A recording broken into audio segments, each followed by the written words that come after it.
حضرات گرامی، نبی علیہ الصلوۃ والسلام کو اپنے صحابہ کرام کے ساتھ بڑی محبت اور بڑا پیار تھا، اور صحابہ کرام رضوان اللہ علیہم اجمعین بھی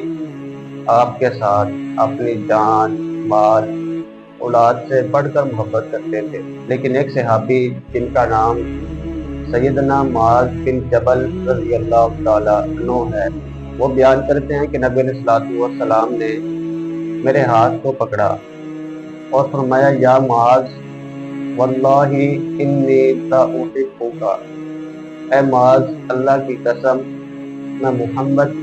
صلی اللہ علیہ وسلم تجھ سے محبت کرتا ہوں، اتنی زیادہ محبت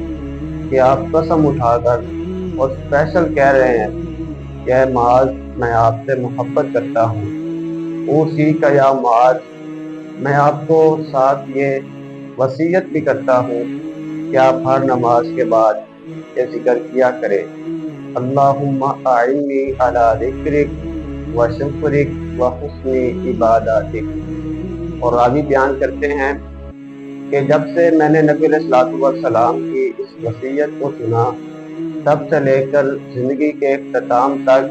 ہر نماز کے بعد میں نے ذکر کو لازماً پڑھا ہے۔ تو میرے محترم بھائیوں، اگر آپ کو مجھے نبی علیہ الصلوۃ والسلام سے پیار ہے اور آپ کی وصیت کی ہمارے ہاں کوئی اہمیت ہے، تو ہمیں بھی چاہیے کہ ہم بھی ہر نماز کے بعد اس ذکر کو پڑھا کریں۔